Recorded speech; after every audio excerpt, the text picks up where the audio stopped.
अस्सलामुअलैकुम dear students, आज हम पढ़ने जा रहे हैं नम्स का रिमेनिंग जो टॉपिक्स हमने कवर करने हैं। साइटोलॉजी से हम टॉपिक ले रहे हैं। सबसे पहला cell wall. First of all, cell wall first component to be discovered by Robert Hooke. This was not a first organelle. ये फर्स्ट कंपोनेंट है, फर्स्ट ऑर्गेनल नहीं है, क्योंकि सेल वॉल नॉन ऑर्गेनल होती है। The first component to be discovered by Robert Hooke in 1665. Cell wall is considered as non-organelle. इसको cell की organelle consider नहीं किया जाता, इसको नॉन लिविंग कंसीडर किया जाता है। Why it is called as non-living? If it is removed, cell survive. अगर हम इसको रिमूव कर दें तो सेल सर्वाइव करता है। इसको extra cellular layer of the cell भी बोलते हैं। ये सेल के बाहर कंसीडर की जाती है। It is secreted by protoplasm. ये एमसीक्यूज है। सेक्रीटेड बाय प्रोटोप्लाज्म, ये सेल के अंदर से बनकर आती है। If cell wall of a plant cell is removed, बच्चे जो रिमेनिंग सेल होगा उसको बोलेंगे protoplast. It is outer most boundary in plants, algae, fungi and bacteria. Plants में ये बनी होती है सेलुलोज की, एल्गी में भी सेलुलोज की, फंजाई में काइटिन की और बैक्टीरिया में पेप्टाइडोग्लाइकिन की। MCQs, which one of the following is exclusively absent in cell wall? क्या कार्बोहाइड्रेट्स होते हैं? यस, ये जो सेलुलोज काइटिन ये सारे के सारे कार्बोहाइड्रेट्स हैं। प्रोटीन, पेप्टाइडोग्लाइकिन की बात करें तो उसमें दो जो हमारे पास पॉलीसेकेराइड की चेन होती हैं, कार्बोहाइड्रेट्स की जो चेन होती है उनके दरमियान पेप्टाइड बॉन्ड, थोड़ा बहुत प्रोटीन का कंसेप्ट आ जाता है। लिपिड, जो स्कैंडी सेल वॉल होती है उसमें एक कंपोनेंट होता है लिपिड का, वैक्सेस, तो इस हवाले से लिपिड भी होता है। Nucleic acid is exclusively absent in cell wall of plants, तो इसका करेक्ट ऑप्शन होगा डेल्टा। सेल वॉल का थोड़ा सा हमारे पास ये इंट्रोडक्शन था। सेल वॉल के स्ट्रक्चर, उसकी लेबलिंग मोस्ट इंपॉर्टेंट है। ये मैंने प्लांट का एक टिश्यू बनाया है, उस टिश्यू में 7 सेल हैं। सेल नंबर 1, 2, 3, 4, 5, 6 एंड 7 सेल का मैंने एक टिश्यू बनाया है। इस टिश्यूज की लेबलिंग बहुत आपने समझनी है। ये है वैक्यूल। वैक्यूल की मेम्ब्रेन को बोलते हैं टोनोप्लास्ट। बच्चे, वैक्यूल के बाहर है साइटोप्लाज्म। साइटोप्लाज्म की जो आउटर मोस्ट बाउंड्री है उसको बोलते हैं सेल मेम्ब्रेन। सेल मेम्ब्रेन और ये जो येलो कलर की बाउंड्री के दरमियान हमारे पास जो चीज है उसको बोलते हैं प्राइमरी सेल वॉल। उसके बाद ये जो येलो कलर की बाउंड्री और जो पर्पल कलर की बाउंड्री के दरमियान रीजन है उसको बोलते हैं स्कैंडी सेल वॉल। और बच्चे, ये जो लास्ट में पर्पल कलर की बाउंड्री है जो कि एक टिश्यूज के अंदर सेल्स को अटैच करके रखती है उसको बोलते हैं मिडल लैमेला। ये सीक्वेंस आपने याद रखना है। When we move from inside to outside which will come after primary cell wall. अगर कोई आपसे पूछे, यहां पर थोड़ी सी चेंजिंग करनी है। ये जो प्राइमरी सेल वॉल लिखी है यहां पर एक्चुअल में सेकेंडरी सेल वॉल है। ये है सेकेंडरी सेल वॉल। हाँ जी, ये जो हमारे पास सेल मेम्ब्रेन और ये येलो कलर की बाउंड्री के दरमियान रीजन है ये है हमारे पास सेकेंडरी सेल वॉल।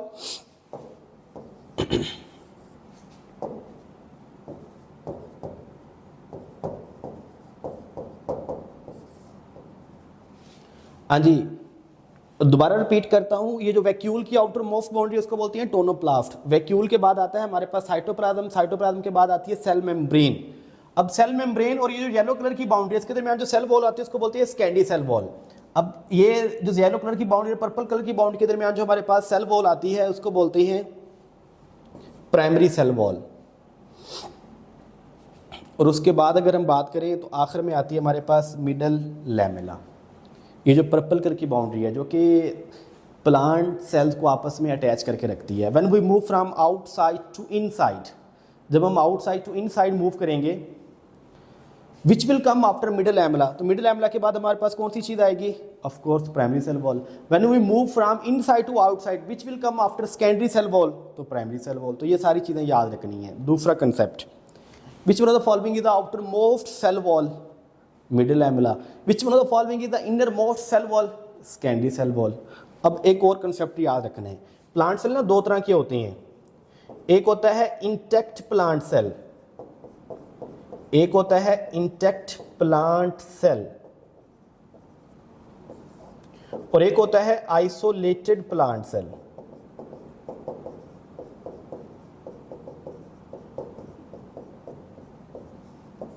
इन दोनों में क्या फर्क होता है बच्चे? द सेल इन टिश्यूज के अंदर जो सेल मौजूद होता है उसको बोलते हैं इंटैक्ट प्लांट सेल, और जो टिश्यू से रिमूव कर लिए जाते हैं उसको बोलते हैं आइसोलेटेड प्लांट सेल। एक प्लांट सेल को टिश्यू से कैसे रिमूव किया जाता है, हम एक एंजाइम अप्लाई करते हैं पैक्टिनेज, जो कि मिडल लैमेला को डाइजेस्ट कर देता है। जब मिडल लैमेला डाइजेस्ट हो जाएगी तो सेल सेपरेट हो जाएंगे। अब अगर आपसे कोई एमसीक्यूज पूछे which one of the following is the outer most in intact plant cell, intact plant cell में आउटर मोस्ट सेल वॉल कौन सी होगी, ऑफ कोर्स मिडल लैमेला होगी, क्योंकि उसमें मिडल लैमेला बिल्कुल एग्जिस्ट कर रही होगी। आइसोलेटेड प्लांट सेल में मिडल लैमेला डाइजेस्ट हो चुकी होगी, तो उसमें आउटर सेल वॉल कौन सी होगी, प्राइमरी सेल वॉल। तो ये कुछ कंसेप्ट्स आप लोगों ने अपने माइंड में क्लियर करनी है। सेल वॉल अभी हमने पढ़ा 3 तरह की है, primary cell wall, secondary cell wall, middle lamella. Features पढ़ते हैं कि नेचर डिस्कस करेंगे, कंपेयर करेंगे, थिकनेस कंपेयर करेंगे, कंपोजिशन कंपेयर करेंगे। सबसे पहले प्राइमरी सेल वॉल की नेचर, ये लेस और मोर इलास्टिक होती है। इलास्टिक होती है, कम या ज्यादा हो सकती है। ये थिन होती है, फ्लेक्सिबल होती है, क्रिस्टलाइन होती है और ऑप्टिकली एक्टिव, ये लाइट को रोटेट कर सकती है। इसकी थिकनेस की बात करें तो 1 to 3 माइक्रोमीटर। कंपोजिशन, इसमें सेलुलोज होता है जो कि होमोपॉलीसेकेराइड है, हेमीसेलुलोज जो कि हेट्रोपॉलीसेकेराइड है, पैक्टिन जो कि हेट्रोपॉलीसेकेराइड है। बच्चे प्राइमरी सेल वॉल में जो सेलुलोज की फाइबर की अरेंजमेंट होती है उस अरेंजमेंट को बोलते हैं criss cross fashion. Like cellulose की फाइबर की एक शीट होगी, उसके ऊपर दूसरी शीट, उसके ऊपर तीसरी शीट, उसके ऊपर चौथी शीट, ऐसे शीट्स एक दूसरे के ऊपर आती जाएंगी, तो हमारे पास सेलुलोज की अरेंजमेंट क्रिस क्रॉस फैशन से हमारे पास प्राइमरी सेल वॉल बनती है। इसमें आपको गैप नजर आ रहा होगा फाइबर्स के दरमियान, उस गैप में हेमीसेलुलोज एंड पैक्टिन की फिलिंग कर दी जाती है, तो हमारे पास एक प्रॉपर सेल वॉल, एक प्रॉपर शीट बनती है। स्कैंडी सेल वॉल की बात करें तो लेस और मोर रिजिड होती है, थिक होती है, नॉन इलास्टिक, क्रिस्टलाइन और ऑप्टिकल, ये भी क्रिस्टलाइन और ऑप्टिकली एक्टिव, लेकिन more as compare to the primary cell wall, ये मोर क्रिस्टलाइन होती है और मोर ऑप्टिकली एक्टिव होती है। इसकी थिकनेस सबसे ज्यादा होती है 5 to 10 micrometre. Which one of the following is the most thick cell wall, secondary cell wall. इसमें सेलुलोज होता है, हेमीसेलुलोज होता है, लिग्निन होता है, वैक्सेस, सिलिका, इनऑर्गेनिक सैड। याद रखना, the most of the rigidity of the secondary cell wall is due to lignin, जो प्लांट्स के वुडी कंपोनेंट्स होते हैं। स्कैंडी सेल वॉल प्लांट्स के तमाम पार्ट्स के पास नहीं जाती, ये बात याद रखनी है। प्लांट्स के तमाम पार्ट्स के पास स्कैंडी सेल वॉल नहीं होती, कुछ के पास होती है, वो मैं मेंशन कर देता हूँ। जो प्लांट्स के आपको वुडी पोर्शन नजर आती है ना, woody portion, colour rest part नजर आते हैं, उसमें आपको लिग्निन स्कैंडी सेल वॉल मिलेगी। इसके अलावा जो वेस्कुलर टिश्यूज होती हैं, जाइलम एंड फ्लोएम के जो सेल्स होते हैं, उनमें भी आपको स्कैंडी सेल वॉल मिलेगी। और तीसरा स्क्लेरेनकाइमा, जो प्लांट्स को सपोर्ट प्रोवाइड कर रहे होते हैं। स्क्लेरेनकाइमा, वेस्कुलर टिश्यूज और वुडी जो पार्ट्स होती हैं प्लांट्स के, उन सब में स्कैंडी सेल वॉल। याद रखना है, जिस पार्ट ऑफ प्लांट्स के पास स्कैंडी सेल वॉल होगी, वो हमेशा जो वो सेल होंगे वो डेड सेल होंगे। वो सिर्फ और सिर्फ अल्लाह ताला उनसे काम लेगा कि वो सपोर्ट प्रोवाइड करेंगे या फिर conduction of water and food करेंगे, वो डेड होंगे, याद रखना है। तो most of the rigidity and thickness secondary cell is due to lignin, ये एमसीक्यूज याद रखने हैं। इसके अलावा वैक्सेस, इसमें भी सेलुलोज की क्रिस क्रॉस अरेंजमेंट होती है। स्कैंडी सेल वॉल में भी सेलुलोज माइक्रोफाइबर की क्रिस क्रॉस अरेंजमेंट होती है, लेकिन यहाँ पर जो फिलिंग होती है, इन चीज़ों की भी फिलिंग कर दी जाती है, दैट्स व्हाई वो मोर थिक होती है और मोस्ट रिजिड होती है। मिडिल लैमेला की अगर हम नेचर बात करें तो sticky and gel like nature होती है। इसकी थिकनेस जस्ट 1 माइक्रोमीटर होती है। इसमें पैक्टिन मिलेगा, पैक्टिक एसिड, पैक्टिक एसिड की जगह दूसरा वर्ड पैक्टेट भी यूज कर सकते हैं। और पैक्टिक एसिड के पार्ट्स जैसे कि कैल्शियम पैक्टेट एंड मैग्नीशियम पैक्टेट्स, तो ये चीज़ें मिडिल लैमेला, और ये सेल्स को आपस में कनेक्ट करके रखती है, याद रखना है। रिमूव्ड बाय पैक्टिनेज, मैंने अभी बताया था, इसको हम रिमूव कर सकते हैं बाय पैक्टिनेज, एक एंजाइम है जिससे प्लांट के सेल्स सेपरेट हो जाएंगे। What is the difference between pectin and pectate? बच्चे, pectin is the polymer of 200 galactouronic acid. What is galactouronic acid? Glucose की रिंग स्ट्रक्चर देखिए ना कभी, कार्बन 6 जहां पर CH2OH होता है। ग्लूकोज की रिंग स्ट्रक्चर में कार्बन 6 जहां पर CH2OH होता है, उस ग्रुप को रिमूव करके COOH लिख दें, कार्बोक्सिल ग्रुप अटैच कर दें, वो गैलेक्टोयूरोनिक एसिड बन जाएगा, सिंपल। इसमें 200 गैलेक्टोयूरोनिक एसिड होते हैं, उसमें 100 होते हैं। ये लेस हाइड्रोफिलिक होता है, वो मोर हाइड्रोफिलिक होता है, मतलब कि ये पानी को कम पसंद करता है, वो पानी को ज़्यादा पसंद करता है, लेकिन ये हॉट वाटर, गर्म पानी के अंदर सोलेबल हो जाता है। ये कोई सॉल्ट फॉर्मेशन नहीं करता, जबकि ये सॉल्ट फॉर्मेशन करता है, जैसा कि अभी मैंने पढ़ा था, calcium pectate, magnesium pectate salt forming करते हैं वो। इसके अलावा सेल वॉल के फंक्शन की बात करें तो प्रॉपर शेप प्रोवाइड करता है, प्रोटेक्शन प्रोवाइड करता है, सेल को रिजिडिटी, टर्जिडिटी। आपको पता है प्लांट सेल में जब वाटर इंटर होता है तो उसकी लाइसिस नहीं होती, क्योंकि उसके पास एक strong and rigid cell wall होती है, उस प्रेशर को एब्जॉर्ब करती है, सेल बिकम टच, जिससे मैकेनिकल सपोर्ट मिलती है प्लांट को। इसके अलावा जो प्लांट की सेल वॉल होती है उसमें साइटोप्लाज्मिक कनेक्शन होते हैं, जो कि एक सेल के साइटोप्लाज्म को दूसरे के साथ कनेक्ट कर रहे होती हैं। इन साइटोप्लाज्मिक कनेक्शन को बोलते हैं प्लाज्मोडेस्मेटा। हाँ जी, इन साइटोप्लाज्मिक कनेक्शन को बोलते हैं प्लाज्मोडेस्मेटा। तो याद रखें cell wall is fully permeable, cell wall is fully permeable due to its plasmodesmata. तो ये सारी चीजें आप लोगों ने याद रखनी है। नेक्स्ट हम पढ़ने जा रही हैं cell membrane. Cell membrane is also known as plasma membrane, is also known as plasma lemma, is also known as cell surface membrane. और कुछ सेल के सेल मेम्ब्रेन को एक स्पेसिफिक नाम दिया जाता है, जैसे कि न्यूरॉन की सेल मेम्ब्रेन को न्यूरोलीमा बोलते हैं, मसल सेल की सेल मेम्ब्रेन को सार्कोलीमा बोलते हैं। It is considered as living if it is remote, cell की डेथ हो जाती है। It is outer most in animals and protozoa, जबकि बाकी बैक्टीरिया में, फंजाई में, प्लांट्स में, एल्गी में ये बीनीथ दी सेल वॉल होती है। कंपोजिशन की बात करें तो 60 to 80% इसमें protein, 20 to 40% lipid and trace amount में कार्बोहाइड्रेट्स होते हैं। वो आगे हम एक्सप्लेन करते हैं। एक MCQs, which one of the following is Which one of the following is the thickness of a cell membrane? 7 angstrom, 70 angstrom, 0.7 angstrom, 700 angstrom। Book में जो वैल्यू मेंशन की हुई है वो है 7 नैनोमीटर। अब नैनोमीटर होता है 10 की पावर -9 के बराबर। अगर आप इसको एंगस्ट्रम में कन्वर्ट करेंगे तो 70 एंगस्ट्रम आएगा, क्योंकि एंगस्ट्रम 10 की पावर -10 के बराबर होता है। तो बीटा इज करेक्ट ऑप्शन।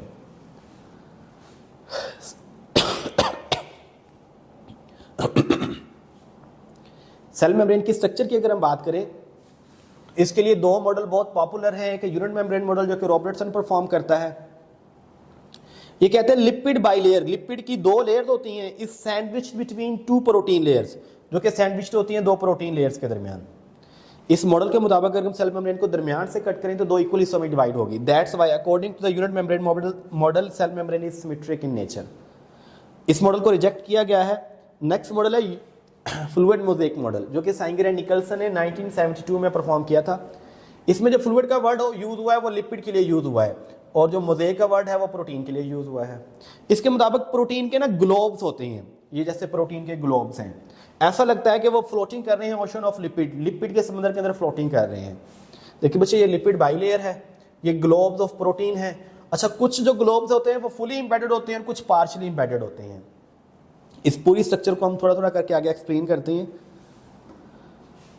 सबसे पहले हम पढ़ने जा रहे हैं protein part of the cell membrane. Most of the function of cell membrane is determined by its protein. बच्चे, ये protein makes the cell membrane selectively permeable. What is mean by selectively permeable? बच्चे, protein pass करती है molecules को, pass molecules according need of the cell. ये molecule को pass करती है उनकी नीड के मुताबिक, जरूरत के मुताबिक। इस तरह की जो कैपेबिलिटी होती है उसको बोलते हैं सिलेक्टिवली परमिएबिलिटी। कैसे? अगर ग्लूकोज सेल के अंदर कम है तो ये ग्लूकोज को अलाउ करेगी कि सेल के अंदर मूव करवाया जाए। अगर ऑलरेडी ग्लूकोज सेल के अंदर ज्यादा है तो ये ग्लूकोज को अलाउ नहीं करेगी। इसको बोलते हैं सिलेक्टिवली परमिएबिलिटी। सेल मेम्ब्रेन के अंदर 2 तरह की प्रोटीन होती हैं, एक्सट्रिंसिक एंड इंटेग्रल या इंट्रिंसिक। एक्सट्रिंसिक का दूसरा नाम होता है पेरिफेरल, ये पार्शियली इंबेडेड होती हैं। ये वाली जो प्रोटीन है इनको बोलते हैं एक्सट्रिंसिक प्रोटीन या पेरिफेरल प्रोटीन, ये पार्शियली इंबेडेड होती हैं। और दूसरी प्रोटीन होती हैं जो फुली इंबेडेड होती हैं, जैसे कि ये वाली है, ये वाली है, इनको बोलते हैं इंट्रिंसिक या इंटेग्रल प्रोटीन। तो ये वाली बात याद रखनी है आप लोगों ने। एक्सट्रिंसिक ये सिर्फ और सिर्फ रिसेप्टर का काम करती हैं। अब इंटेग्रल को इंट्रिंसिक भी बोलते हैं, ट्रांसमेम्ब्रेन भी बोलते हैं, परमिएबल, ये फुली इंबेडेड होती हैं। ये फर्दर 2 तरह की होती हैं, channel protein then carrier protein. What is the difference between channel and carrier? जरा इस चीज को देखें आप। मुझे फर्ज करें ये मॉलिक्यूल है, ये है ईसीएम एक्स्ट्रा सेलुलर मैट्रिक्स, और ये है साइटोप्लाज्म, सेल के अंदर का जो कंटेंट है। मुझे फर्ज करें एक चीज है, इसने पास होना है ईसीएम से साइटोप्लाज्म के अंदर जाना है। देखें, क्या इन प्रोटीन ने इस पासिंग मॉलिक्यूल के साथ कोई इंटरेक्शन शो की है? नो। क्या अपनी शेप चेंज की है? नो। ऐसी इंट्रिंसिक प्रोटीन जो कि पासिंग मॉलिक्यूल के साथ ना कोई इंटरेक्शन शो करें और ना अपनी शेप को चेंज करें, उनको बोलते हैं चैनल प्रोटीन्स। जरा इसको देखें आप, यहां पर ये मॉलिक्यूल पहले इसके साथ बाइंड करेगा, तो इस पास प्रोटीन ने पासिंग मॉलिक्यूल के साथ इंटरेक्शन शो की है। जैसे ही ये अटैच होगा तो ये अपनी शेप को इन्वर्ट कर लेगी ऐसे, इसने अपनी शेप को क्या कर लिया है, इन्वर्ट, तो जो चीज़ है वो साइटोप्लाज्म के अंदर चली जाएगी। तो ये पासिंग मॉलिक्यूल के साथ इंटरेक्शन भी शो करती है और अपनी शेप को भी चेंज करती है, इसको बोलते हैं कैरियर प्रोटीन। तो ऐसे इंट्रिंसिक जो कि पासिंग मॉलिक्यूल के साथ इंटरेक्शन शो ना करे उसको बोलते हैं चैनल, और जो इंटरेक्शन शो करे उसको बोलते हैं कैरियर। ये अपनी शेप को चेंज नहीं करती, वो अपनी शेप को रिवर्ट कर लेती है। नेक्स्ट कंपोनेंट होता है जी lipid. Most of the volume of cell membrane determined by lipid. इसके अलावा ये सेल मेम्ब्रेन को डिफरेंशियल परमिएबल बनाती हैं। What is meant by differential permeable?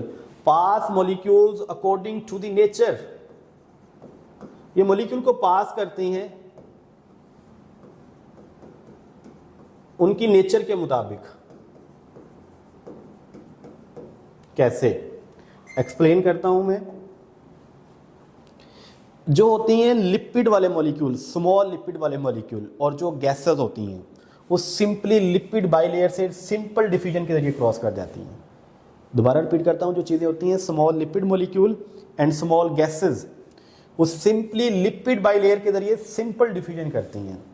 और जो होती हैं पोलर चीज़ें जैसा कि वाटर है, ग्लूकोज है, वो लिपिड बाइलेयर से क्रॉस नहीं कर सकते, उनको इन प्रोटीन्स का सहारा लेना पड़ता है।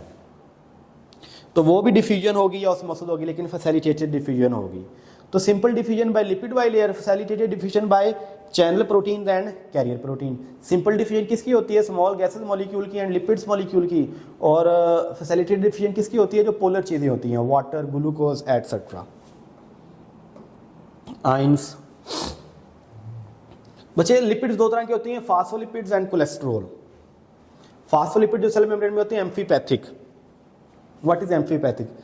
ऐसी चीज जिसके अंदर दो रीजन हो, पोलर भी हो और नॉन पोलर रीजन भी, उसको बोलते हैं एम्फीपैथिक।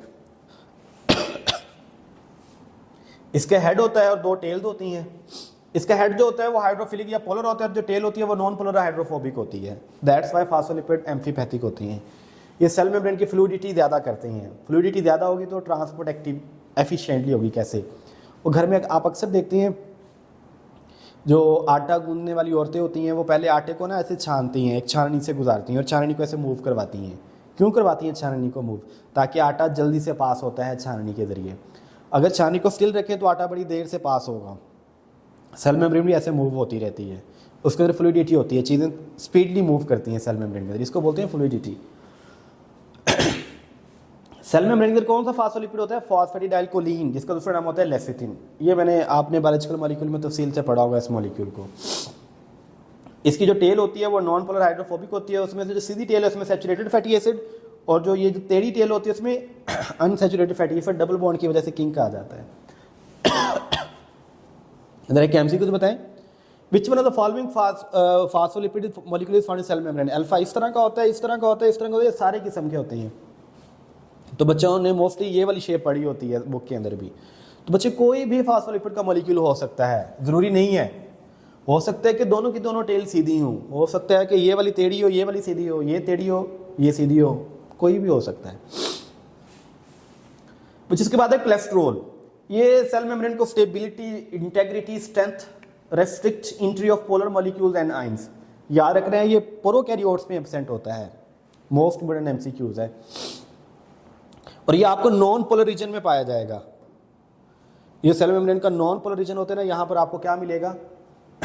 कोलेस्ट्रॉल। अब देखिए ये जो टेल वाला रीजन होता है ये हाइड्रोफोबिक होता है, और ये जो हेड वाला रीजन होता है ये हाइड्रोफिलिक होता है। अगर इस मॉडल के मुताबिक हम सेल मेम्ब्रेन को दरमियान से कट करेंगे, ये दो बराबर हिस्सों में डिवाइड होगी? नो। तो according to the fluid mosaic model cell membrane is asymmetric.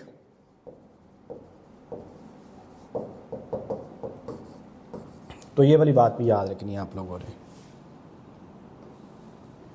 आखिर में आता है जी हमारे पास कार्बोहाइड्रेट्स। कार्बोहाइड्रेट कभी भी प्योर फॉर्म में, एमसीक्यूज, कौन सा कार्बोहाइड्रेट सेल मेम्ब्रेन में पाया जाता है जी? ओलिगोसैकेराइड। कभी भी प्योर फॉर्म में नहीं पाए जाते। या तो ये लिपिड के साथ बाइंड करेंगे तो ग्लाइकोलिपिड, प्रोटीन के साथ बनाएंगे तो ग्लाइकोप्रोटीन, जैसा कि ये मैंने बनाया है। ये देखिए प्रोटीन के साथ मिले हुए हैं तो इसको बोलेंगे ग्लाइकोप्रोटीन, और यहां पर ये लिपिड के साथ मिले हुए हैं तो इसको बोलेंगे ग्लाइकोलिपिड। ईसीएम में ग्लाइकोप्रोटीन ग्लाइकोलिपिड की एक प्रॉपर लेयर बनती है जिसको बोलते हैं ग्लाइकोकैलिक्स। याद रखने हैं।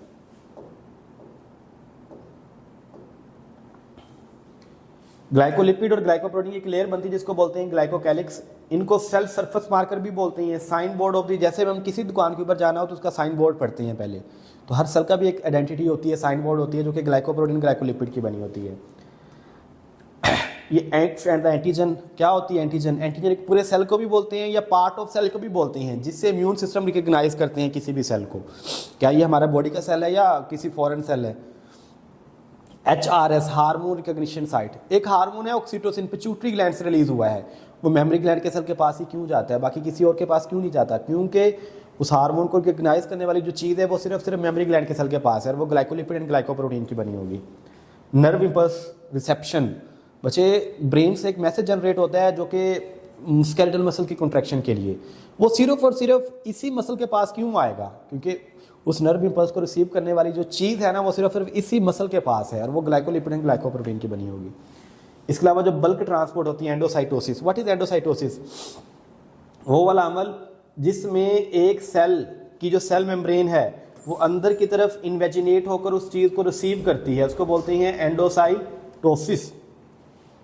अगर एक सेल लिक्विड इनटेक कर रहा है, लिक्विड चीज़ को इनटेक कर रहा है, तो उसको बोलेंगे पिनोसाइटोसिस, और इसको सेल ड्रिंकिंग भी बोलते हैं। उसके अलावा अगर एक सेल किसी सॉलिड चीज़ को इनटेक कर रहा है तो उसको बोलेंगे फैगोसाइटोसिस, और इसको सेल ईटिंग भी बोलते हैं। फंक्शन की बात करें तो secretion, what is mean bye secretion? एक सेल का यूजफुल चीज को सिक्रीट करना, यूजफुल को रिमूव करना, सिक्रीशन। जैसा कि आपको पता है सेल एंजाइम सिक्रीट कर रहे होते हैं, हार्मोन सिक्रीट कर रहे होते हैं, एंटीबॉडीज सिक्रीट कर रहे होती हैं। यूजफुल चीजों की रिमूवल जो होती है उसको बोलते हैं सिक्रीशन, जबकि बच्चे वेस्ट की जो रिमूवल होती है उसको बोलते हैं एक्सक्रीशन। तो डिफरेंस याद रखना एक्सक्रीशन और सिक्रीशन में। जैसा कि वेस्ट लैक्टिक एसिड रिमूव कर रहे होते हैं, अल्कोहल हो गया है। एंजाइमेटिक एक्टिविटी, सेल मेम्ब्रेन का एंजाइमेटिक एक्टिविटी में बहुत बड़ा रोल है। कैसे? बच्चे फर्ज करें, ये भी आपको समझाता हूं।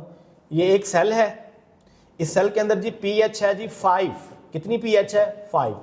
एक एंजाइम काम करने आया है, उसकी डिमांड है कि यहां पर पीएच होनी चाहिए 7। एक सेल के अंदर ऑलरेडी पीएच है 5, एक एंजाइम काम करने आया, उसकी डिमांड है कि पीएच कितनी होनी चाहिए? 7, और हमने पीएच को 5 से 7 शिफ्ट करना है।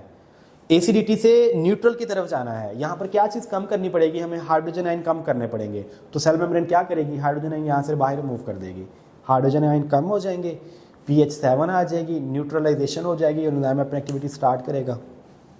इसके अलावा सेल मेम्ब्रेन का एक एंजाइम भी होता है एडिनिलेट साइक्लेज। सेल मेम्ब्रेन के अंदर एंजाइम होता है एडिनिलेट साइक्लेज।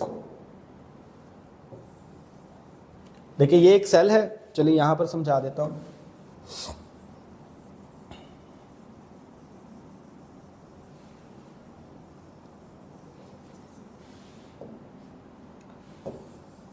ये एक सेल है, कोई भी चीज, कोई पैगाम आया है बाहर से, इस पैगाम को रिसीव करने के लिए सेल के पास होते हैं रिसेप्टर। जैसे ये चीज रिसेप्टर के साथ बाइंड करेगी, सेल मेम्ब्रेन के अंदर एंजाइम होता है एडिनिलेट साइक्लेज। वो सेल मेम्ब्रेन से एक एटीपी उठाएगा, उसको कन्वर्ट कर देगा cyclic adenosine monophosphate. Cyclic adenosine monophosphate second messenger के तौर पर उसका पैगाम अंदर लेकर जाएगा। देखिए ये है फर्स्ट मैसेंजर। कोई भी पैगाम बाहर से आता है, वो वाला कोई हार्मोन हो सकता है जो कि सेल मेम्ब्रेन को क्रॉस नहीं कर सकता, मोस्टली हाइड्रोफिलिक। वो रिसेप्टर के साथ बाइंड होगा, जैसे रिसेप्टर के साथ बाइंड होगा ना, वो वाला हार्मोन जिसको फर्स्ट मैसेंजर बोल रहे हैं, सेल मेम्ब्रेन के अंदर एंजाइम होता है एडिनिलेट साइक्लेज, फौरन से एक्टिवेट हो जाएगा। वो साइटोप्लाज्म से एटीपी लेगा, उसको कन्वर्ट कर देगा साइक्लिक एडिनोसिन मोनोफॉस्फेट। वो उस पैगाम एज अ सेकंड मैसेंजर के तौर पर सेल के अंदर लेकर जाएगा। तो सिंपल, आपके घर में कोई पोस्टमैन आता है, नॉक करता है, क्या आप उसको घर में आने देते हैं? नो। तो बच्चे जो डाकिया है, जो पोस्टमैन है, वो फर्स्ट मैसेंजर है, वो पैगाम लेकर आया है। एक घर से आदमी जाता है, फिर उसका पैगाम लेकर आता है। तो जो घर से आदमी जाता है पैगाम लेकर आता है, वो सेकंड मैसेंजर है, और वो यहाँ पर साइक्लिक एडिनोसिन मोनोफॉस्फेट है। सिंपल सी एग्जांपल। नर्व इंपल्स, आप देखते हैं नर्व इंपल्स वाला टॉपिक पढ़ा है आपने, देखा है कि सेल मेम्ब्रेन में कभी सोडियम आयन अंदर जा रही हैं, पोटेशियम आयन बाहर जा रही हैं, कैल्शियम आयन्स। तो जो सारी आयन्स की हमारे पास एंट्री होती है, एग्जिट होती है, उसमें सेल मेम्ब्रेन का रोल होता है। कैल्शियम गेट्स होती हैं, पोटेशियम गेट्स होती हैं, सोडियम पोटेशियम पंप्स होते हैं। इसके अलावा very very most important function transport, active transport, passive transport, ये सारे सेल मेम्ब्रेन के फंक्शन हैं। Next cytoplasm. Cyto mean cell, plasm mean gel, gel part of the cell. Region between nuclear membrane and plasma membrane is known as cytoplasm. कुछ ये concepts याद रखनी है। Plant cell की सेल वॉल रिमूव कर दें तो जो चीज बचेगी उसको बोलते हैं प्रोटोप्लास्ट। प्रोटोप्लास्ट में सेल मेम्ब्रेन रिमूव कर दें जो चीज बनेगी उसको बोलते हैं प्रोटोप्लाज्म। प्रोटोप्लाज्म से न्यूक्लियस निकाल देना तो बचता है साइटोप्लाज्म। अब साइटोप्लाज्म में एक फ्लूइड पार्ट होगा, एक ऑर्गेनल होंगी। साइटोप्लाज्म में से ऑर्गेनल निकाल दें, जो सिर्फ फ्लूइड बचेगा उसको बोलते हैं cytosol. That's why cytosol is known as ground substance या soluble part. Why we called cytosol as the ground substance. आप क्रिकेट का मैच देखते हैं ना, उसमें दो चीजें होती हैं, एक होते हैं प्लेयर्स और एक होता है ग्राउंड। तो बच्चे बिल्कुल वैसा साइटोप्लाज्म में जो प्लेयर्स होती हैं वो है ऑर्गेनल और जो ग्राउंड है वो है साइटोसोल। साइटोसोल में 90% वाटर होता है, तो वाटर क्या होगा फिर सॉल्वेंट, तो पीछे सोल्यूट कितना परसेंट बचेगा 10%। तो क्या पूछा कि साइटोप्लाज्म में सॉल्वेंट एंड सोल्यूट की क्या रेशो है, तो 9:1। ये एमसीक्यूज हैं सारे। अब साइटोसोल के वाटर में दो तरह का सोल्यूट सॉल्व होता है। एक सोल्यूट होता है माइक्रो मॉलिक्यूल्स वाला और दूसरे सोल्यूट होते हैं मैक्रो मॉलिक्यूल्स वाले।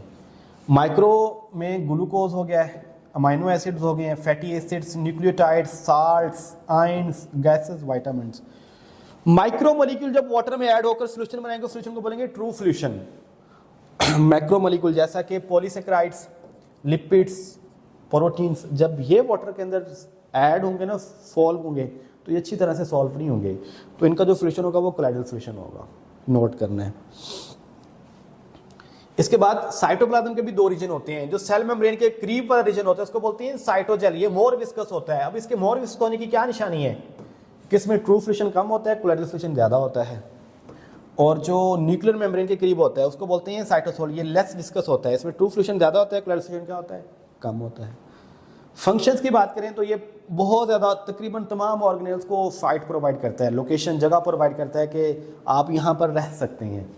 तमाम मेटाबॉलिक रिएक्शन जैसा कि मोस्टली ग्लाइकोलिसिस, ग्लाइकोजेनेसिस,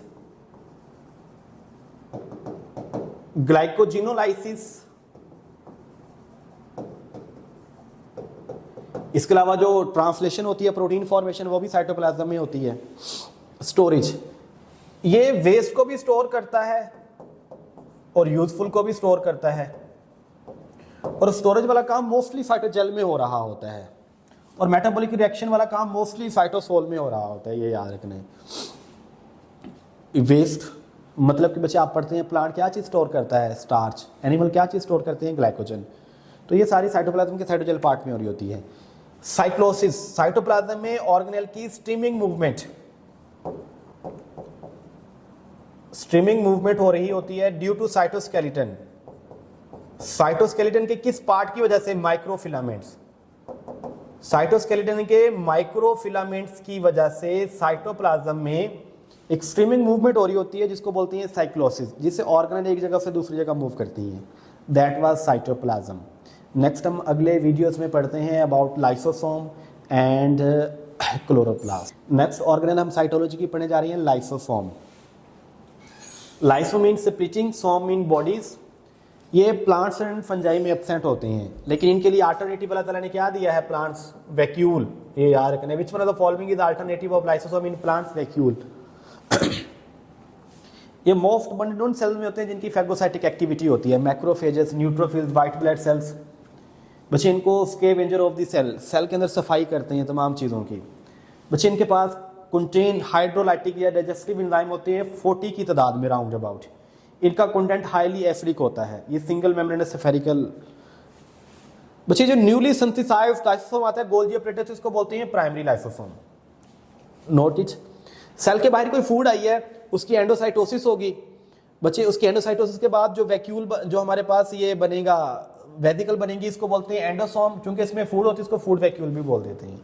सेल के बाहर कोई पैथोजन आया है, उसकी भी एंडोसाइटोसिस के जरिए सेल इनगल्फिंग करेगा। इनगल्फिंग के बाद जो वेसिकल बनेगी इसको फैगोसोम। जैसे ही सेल के अंदर एंडोसोम, फूड वैक्यूल, जो फैगोसोम आता है, फौरन से प्राइमरी लाइसोसोम उनकी तरफ भागेगा,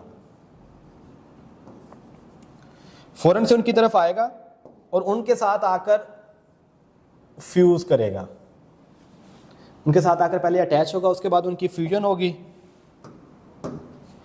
उनकी फ्यूजन के बाद हमारे पास एक ही ऑर्गेनेल बनेगा, एक ही वेसिकल बनेगी।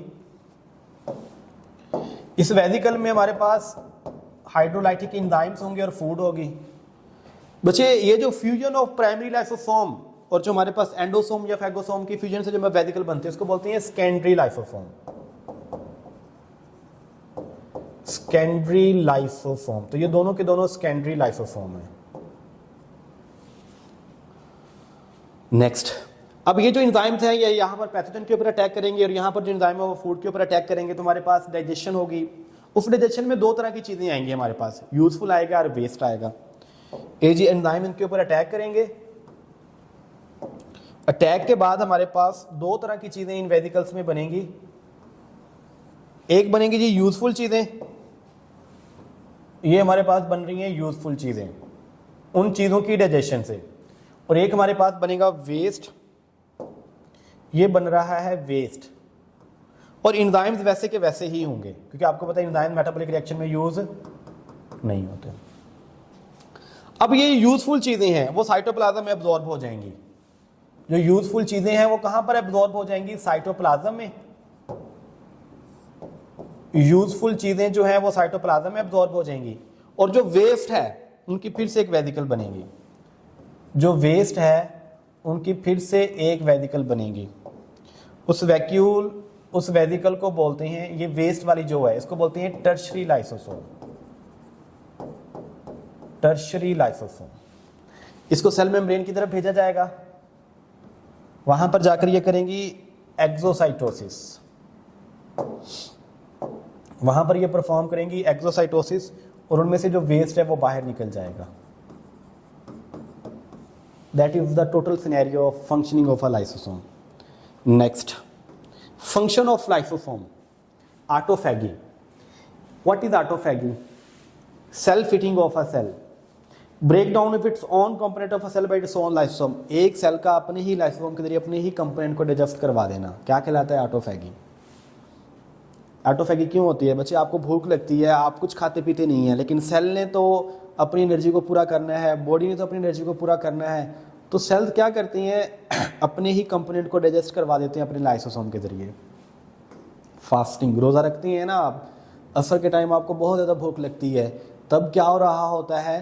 क्योंकि बॉडी को तो हर टाइम एनर्जी की ज़रूरत होती है, तो सेल्स क्या करती हैं? अपने अंदर ना थकी थकी कमज़ोर वीक ऑर्गेनल को ढूंढती हैं, उनको डाइजेस्ट करवा देती हैं। यही तो रमज़ान का फास्टिंग का सबसे बड़ा बेनिफिट होता है।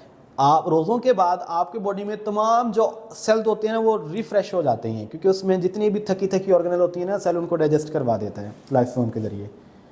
बस एक control number of organelle, mitochondria, chloroplast, जो सेल्फ रेप्लिकेटिंग ऑर्गेनल होती हैं, बाज़ दफ़ा ये ओवर रेप्लिकेट कर जाते हैं, या कुछ ऑर्गेनल की तादाद हमारी बॉडी में ज़रूरत से ज़्यादा होती है, तो सेल उनकी तादाद को कंट्रोल कर रहा होता है लाइसोसोम के जरिए, डाइजेशन के जरिए।